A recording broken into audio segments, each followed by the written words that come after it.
Salut tout le monde, bienvenue pour cette nouvelle vidéo. Aujourd'hui je vous retrouve pour un petit point lecture parce qu'il s'imposait, j'ai plein de choses à vous montrer, donc je vais essayer de vous en parler assez rapidement, même si j'ai fait de très belles lectures, donc je risque de pas mal papoter. Avant de commencer, j'espère que la luminosité est pas trop mauvaise, mais j'ai pas eu le temps de filmer le matin en fait cette semaine, et donc là il est 4h30 il me semble, mais bon, la nuit commence déjà à tomber, donc j'ai que de la lumière artificielle. J'espère que c'est pas trop moche, mais normalement ça doit le faire. En tout cas moi le retour que j'en ai est pas trop mal, donc voilà. Mais je suis désolée si la lumière n'est pas top, mais bon, c'est un peu difficile de filmer en hiver quand on n'a pas d'éclairage, parapluie, tout ça. Bref, on va commencer tout de suite avec mes dernières lectures. Alors, la dernière fois, je vous avais pas présenté Penelope Green, donc le tome 3, l'éventail de Madame Ellie de Béatrice Beauté, que j'ai lu juste après mon challenge 100% à l'October. Bon voilà, alors Penelope Green, si vous ne le savez pas, c'est l'une de mes héroïnes préférées, donc j'adore les livres de Béatrice Beauté, et celui-ci particulièrement. Les deux premiers tomes ont été des coups de cœur. J'ai pas mis de coup de cœur à ce troisième tome malgré le fait qu'il est vraiment très bon et que j'ai beaucoup aimé. C'est resté exactement sur la même lignée du tome 1. Donc si vous ne connaissez pas, Penelope Green est une jeune femme qui vit à Londres au 19e il me semble. Et Penelope va perdre son papa qui est un grand journaliste, et elle va un peu prendre la suite. Donc c'est un métier normalement que ne pratiquent pas les femmes à cette époque. Donc voilà, Penelope est assez en avance sur son temps, et très féministe, et a un caractère bien trempé, un petit caractère de cochon. Vraiment je l'aime beaucoup, c'est un personnage avec beaucoup de caractère qui a envie de s'investir dans la lutte pour la liberté des femmes. Donc là j'aime vraiment beaucoup. Et ici donc on la retrouve dans sa troisième aventure. Le premier livre se passe à Londres, le deuxième à New York, et ici on se retrouve en Chine. Donc Pénélope parcourt un peu le monde comme ça avec Cyprien, donc son ami garde du corps, tout ce que vous voulez. Il l'aide vraiment dans ce déplacement et il la protège surtout. Donc voilà, ici Pénélope va bien sûr tomber sur une nouvelle enquête en Chine. L'enquête par rapport aux deux autres, si on doit faire un comparatif, est un peu plus légère entre guillemets. Je m'attendais à un petit peu mieux. C'est vrai que les deux premières enquêtes font assez froid dans le dos. Celle de Londres est vraiment, elle fait bien froid dans le dos. Celle de New York, n'en parlons pas, elle est vraiment, voilà, elles font vraiment froid dans le dos. Ça part souvent de trafic ou humain ou autre. Ici c'est un peu différent. Ce qui m'a surtout plu, c'est toute la culture chinoise, puisque Pénélope, en plus des enquêtes dans lesquelles elle se fourre toujours sans qu'on l'y ait invité, travaille donc pour, je ne sais plus, le Early News, je crois qu'il s'appelle comme ça. C'est plus écrit, mais c'est pas grave, je crois que c'est ça. Et dans ce journal, elle doit écrire des chroniques sur la condition de vie des femmes. Et donc là, elle va en apprendre plus sur la condition de vie. Je suis désolée si vous entendez le bruit de la rue.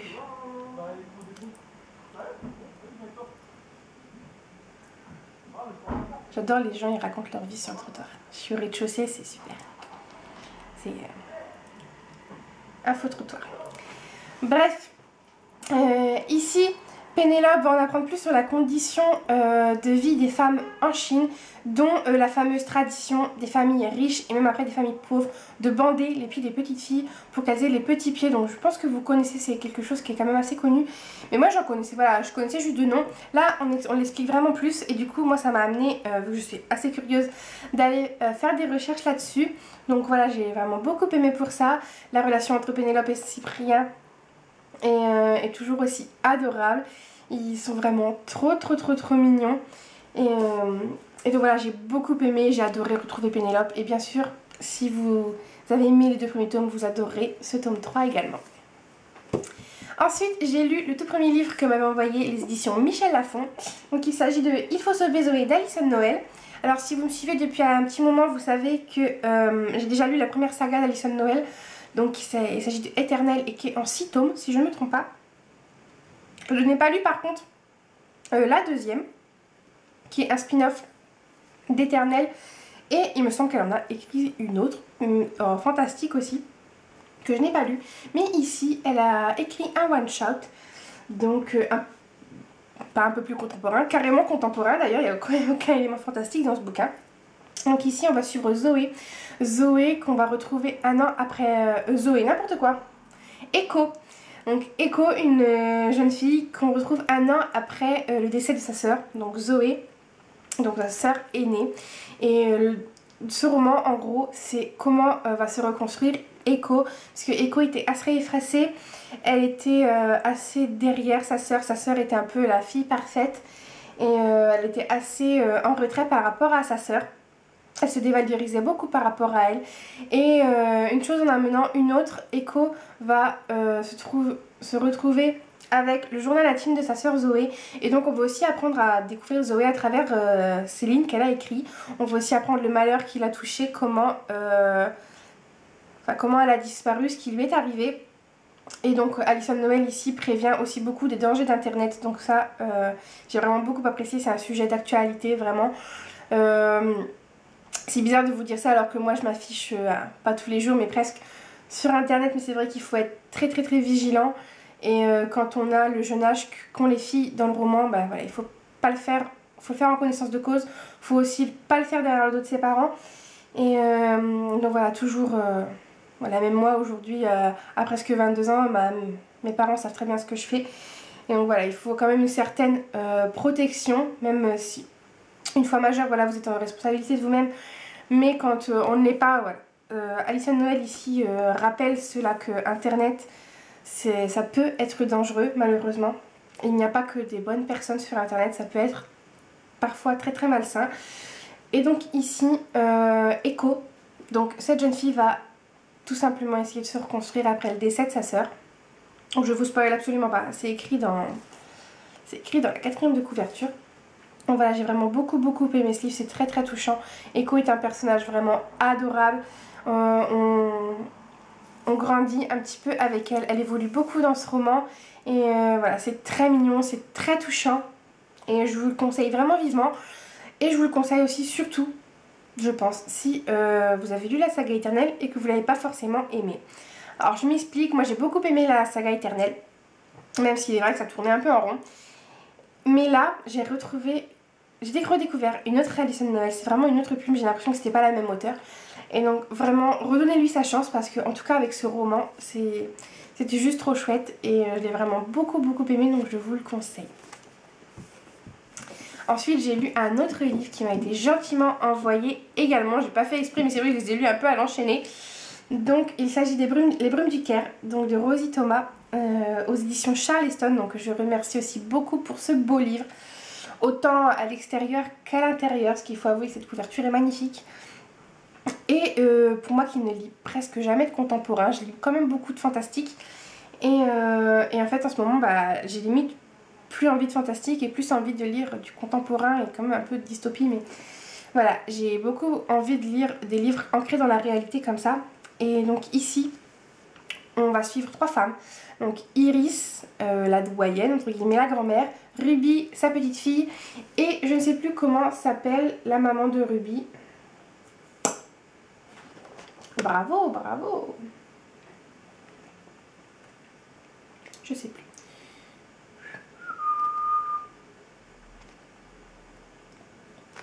C'est pas grave. Donc on va suivre ici 3 femmes, donc 3 générations d'une même famille. On suit quand même beaucoup plus Ruby et Iris, donc avec des chapitres alternés. Donc Ruby est une adolescente un peu rebelle qui a vécu une chose extrêmement difficile mais qui n'en a pas forcément parlé à ses parents. Donc fatalement ils ne comprennent pas ce qui arrive à leur petite fille. Enfin qui n'est plus très petite mais voilà, ils ne comprennent pas ce qui lui arrive.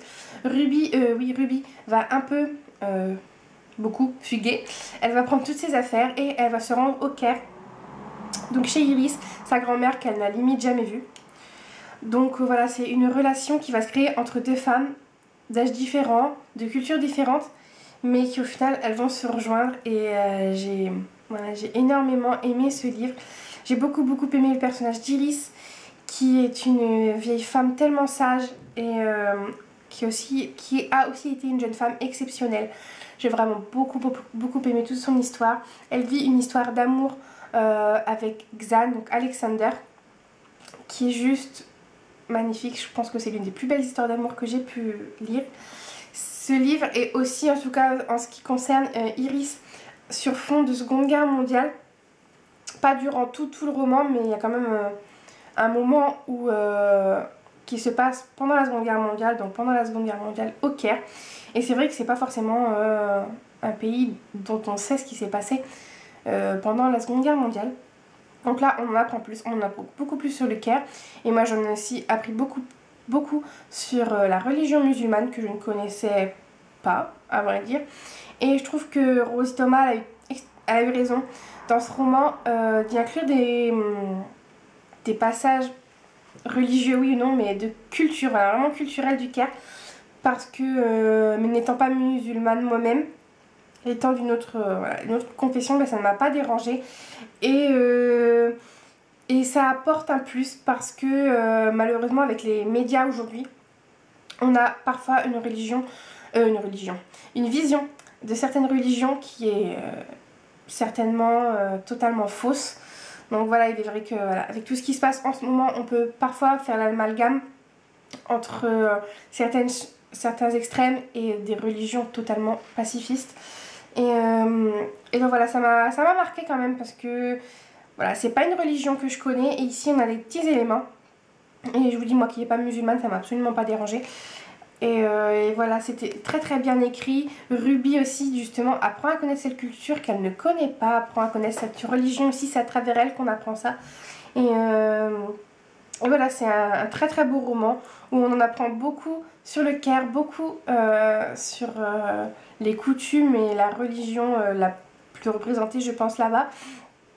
Mais on en apprend aussi pas mal sur nous-mêmes. Je trouve ce livre a de très très belles valeurs.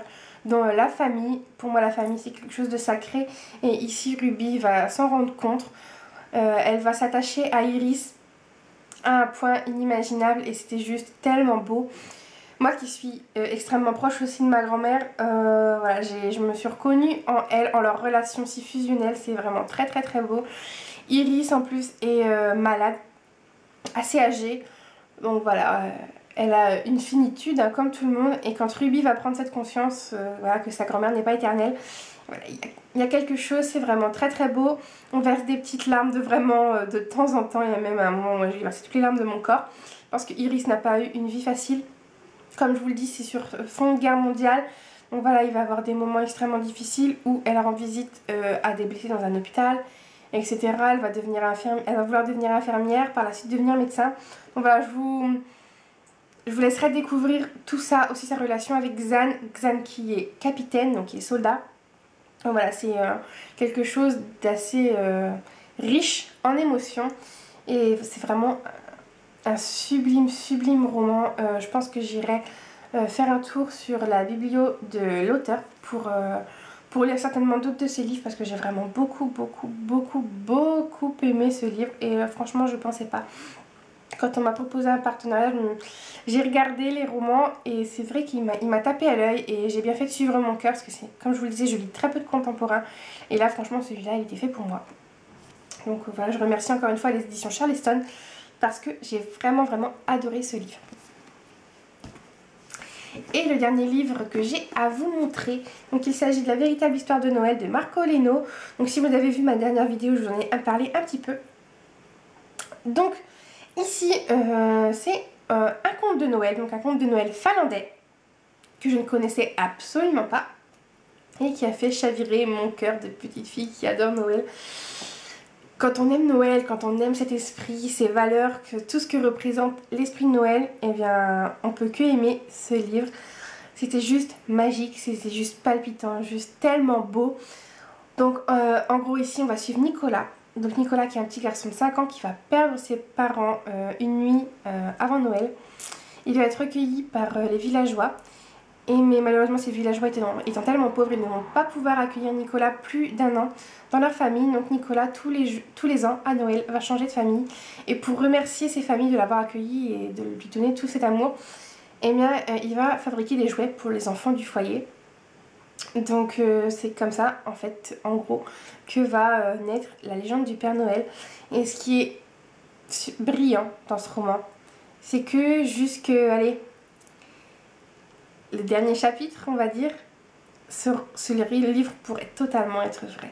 C'est magique en soi parce que limite ce bouquin nous fait croire au Père Noël, ça pourrait totalement être une légende, c'est totalement réalisable franchement, jusqu'à les dernières lignes, ça pourrait totalement être vrai, ça pourrait totalement être une histoire vraie et ça c'est trop beau, c'est la magie de Noël.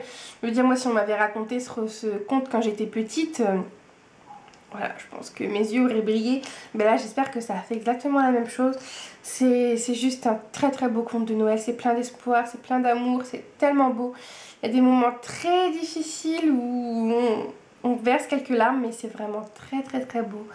Et je vous le conseille. C'est un livre juste parfait pour Noël. Il est parfait à lire en cette période. Il est juste parfait à offrir. Il est parfait ce roman. Vraiment, il faut que vous le lisiez. Et n'hésitez pas aussi à voir le film, qui est top aussi et qui, à part 2-3 petits trucs, est copie conforme. C'est juste la même chose, on pourrait prendre le bouquin et lire, c'est tout pareil. Donc voilà, un super super super roman de Noël, donc parfaitement adapté à la période. Et donc voilà, je vous le conseille celui-là 1000 fois. Donc voilà tout le monde pour mes lectures passées, et pour mes lectures en cours, c'est anarchique. En ce moment c'est assez anarchique, j'ai du mal à me poser dans un roman, même si là je pense que je me suis posée pour de bon dans un, même si c'est peut-être pas celui que j'aurais dû lire en premier, puisque rappelez-vous, début novembre j'ai tiré mon livre de la Book Jar, et donc je devais lire au mois de novembre Lost Divine, donc le tome 2 de la saga Dark Divine de Brie Spain. Et comme je vous l'ai montré mercredi, bah, on est vendredi, au moment où je vous tourne cette vidéo, je pense que vous l'aurez en ligne demain. Et ben, j'ai toujours pas avancé parce que j'ai pas envie. Tout simplement, je vais pas vous mentir, j'y arrive pas. J'arrive vraiment pas à avoir envie de lire ce livre. J'ai pas envie de lire du fantastique, j'ai pas envie de lire des histoires de loups-garous, puisque dans ces romans on a affaire à des loups-garous. C'est absolument pas ce que j'ai envie de lire en ce moment, donc je pense que c'est un peu mal barré. J'ai plus envie de me jeter dans ma palle Cold Winter, et je pense que c'est ce que je vais faire, parce que voilà, la lecture reste un plaisir indéniable. J'ai beaucoup d'autres contraintes à l'école et tout ça, donc je pense que je vais arrêter de me contraindre à lire. Donc voilà, je verrai bien. Si jamais j'ai envie de le lire, je le lirai. Il est là, je laisse mon marque-page dedans. Mais pour l'instant, j'ai beaucoup de mal. Donc c'est pas la faute du livre en soi, je pense pas. C'est la mienne. Tout simplement parce que j'ai lu le tome 1 il y a plus de 3 ans maintenant, puisque celui-là je l'ai reçu à mon tout premier Noël que j'ai passé sur la Blogo. Donc il y a plus de 3 ans. Et et là voilà quoi, j'ai tout zappé, je me souviens plus de rien. Donc c'est super dommage parce que je me souviens quand même avoir aimé le tome 1. Mais pour l'instant je suis pas dans le mood, je suis vraiment pas dans le truc, j'ai vraiment envie de lire des histoires de Noël et bah ça n'en est pas une quoi. Donc voilà, je pense que ce bouquin va être posé un petit peu de côté, et puis que j'y reviendrai à tête reposée et vraiment quand j'en aurai envie, parce que je vous l'ai dit, la lecture ça reste quand même un plaisir. Donc celui-là on va le compter comme lecture pas en cours, laisser un petit peu de côté. Et dans les deux autres vous trouvez ces deux romans là. Donc ici vous avez 13 à table, donc d'un collectif d'auteurs, je pense que vous voyez.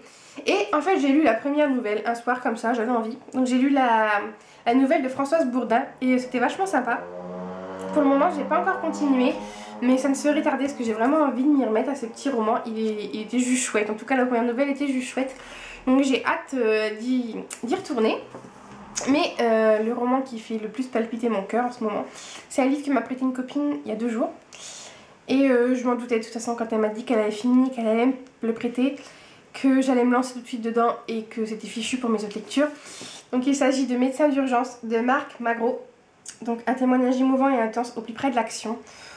Donc voilà, vous le savez, par rapport à mes études, par rapport à ma future profession, moi les livres comme ça, c'est terminé quoi. Une fois que je suis dedans, on ne lâche plus. Donc je l'ai commencé hier et j'ai déjà lu 70 pages. Et franchement, c'est juste trop bien. Donc ici, en fait, Marc Magro est un médecin urgentiste, également pompier, il me semble. Oui, médecin urgentiste au CHU de Nice. Médecin capitaine pompier. Donc, voilà, c'est pas rien. Et en gros, ici, il nous raconte plusieurs histoires, plusieurs anecdotes sous forme voilà, de petites histoires, de petites, pas de nouvelles, mais de petites histoires. Son quotidien ou aux urgences, ou au SAMU, ou pendant ses études, ou pendant... actuellement, une fois qu'il est diplômé médecin. Donc voilà, et pour le moment, j'aime beaucoup. C'est le genre de roman qui fait palpiter mon cœur de futur soignant. J'y peux rien, c'est comme ça, mais voilà, c'est un très très beau livre, je pense. Là, voilà, je suis à 70 pages et je l'aime déjà beaucoup. Je pense qu'il détrônera pas Les 101 vies des urgences de Baptiste Beaulieu, parce que celui-là, ça a été mon coup de cœur énormissime, c'est un de mes livres doudou. Mais celui-ci est super chouette aussi. Donc voilà, c'est une lecture que j'aime beaucoup, qui je pense va pas faire long feu, surtout que ce week-end, j'ai pas forcément beaucoup de travail. On va pas crier victoire trop vite. Mais voilà. Donc pour ma vraie lecture en cours, on va dire, et celui-là, je pense que je vais le reprendre tranquillement juste après, ou alors peut-être que je lirai un petit bout, enfin, je verrai bien, mais souvent c'est pas mon genre de lire des papillons d'un livre à l'autre. Donc voilà, je pense que je vais plutôt me concentrer sur médecin d'urgence et qu'après je reviendrai à mes lectures de l'octobre. Non, c'est pas le bon mois. Du challenge Cold Winter. Donc voilà tout le monde, c'est tout pour moi pour ce point lecture. J'espère vraiment que j'ai été rapide et concise parce que ça va pas aller sinon. Je blablate de trop, vous allez vous retrouver avec une vidéo de 40 minutes. Donc je vais aller tout de suite m'atteler au montage pour que vous puissiez la voir demain. Et puis je vous fais à tous de très très gros bisous. Et puis comme d'habitude, n'hésitez pas à me dire dans les commentaires si vous avez envie de lire ces livres, si vous les avez lus, tout ça. Je vous fais à tous d'énormes bisous comme je viens de vous le dire. Et passez un bon week-end. Et puis moi je vous retrouve mercredi pour une nouvelle vidéo de Noël. Bye!